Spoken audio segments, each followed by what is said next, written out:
So when I was cleaning my carb about a week ago, I noticed, oh man, it's cracked. It's not bad. And it moves. Yeah, it's bad. Shouldn't do that.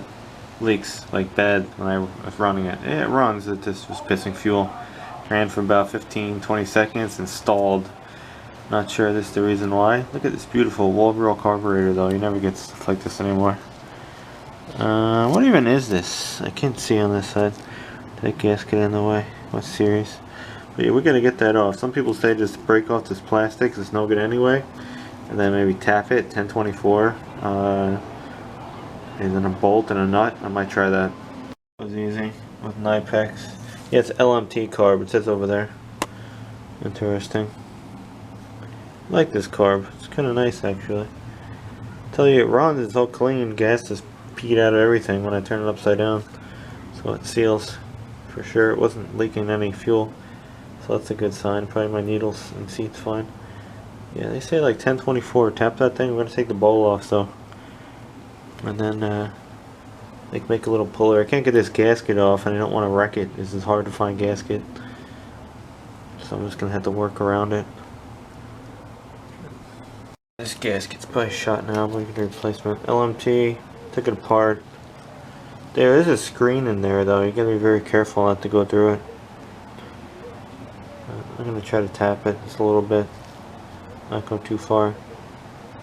As you see, I kind of just tapped it, I believe, and go through the screen. There's a couple threads on it. I don't know if I should make any more. There's about 4 on it. I condemn the generator. That's what I kind of came up with. 11mm socket, washer, spacer, some weird nut, and I believe the screw fits. Hopefully it all goes on there, goes over it, threads in. Tighten that down. It should pull it that way. I have no idea. I've seen it done before. I don't know if it's gonna work though. I heard something move. Maybe it's just my screw ripping out though.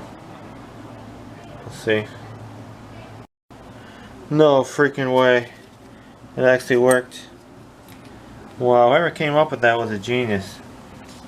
Really. Wow. Where the hell did it even go? Oh, there it is over there. Finally, there is no screen in there. Some got a screen. So if there's a screen, make sure it's clean. But I also polished the seat a little bit with a little brass brazo. Link it in the description. Good stuff. Just a little bit. It wasn't horrible, but it kind of needed it. It's not leaking, but it's not going to leak now for sure. Alright, now I gotta go press that new one in. It's like a seat clamp. That's going to be fun. And a little sealer has to go around it. Part number 692317. I'll link it and show you some of this stuff around the end, like it says in the directions. So I'm going to open it up, press it in with a C-clamp. Your desired angle pretty much goes straight down on this model.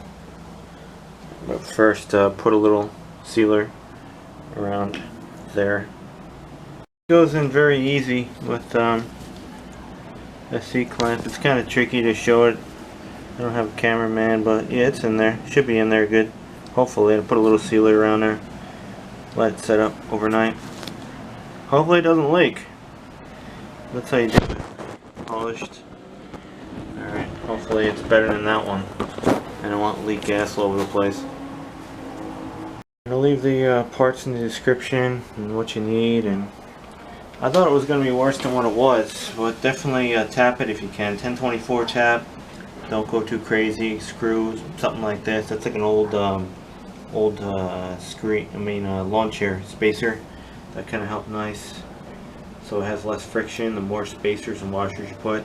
What was it? 11mm socket worked well. 12mm worked as well. Any kind of spacer to get over there. And yeah, it pulls right out. Amazing. Alright, that thing, guys, in there. Hopefully it doesn't piss. So, like, comment, subscribe, and small engine carburetors are pretty cool. I'm mastering these things after being a fool for many, many years. Reassemble it, you know what to do. And then you could also blow on this when it's upside down, like I did. And you can check your needle and seat and your whole fuel valve. It should be pretty good. And then lift the float, and then blow through it again, like, and then you'll see that it's open. Then drop the float and you'll see that everything is good. I was going to vacuum check it, but I'm pretty sure, confident that this is good. Now I just wrecked my gasket, but That's the other thing. We'll try with the old. If not, put a new one on. Hopefully it works. A lot of problems with this machine. I wonder why they condemned it.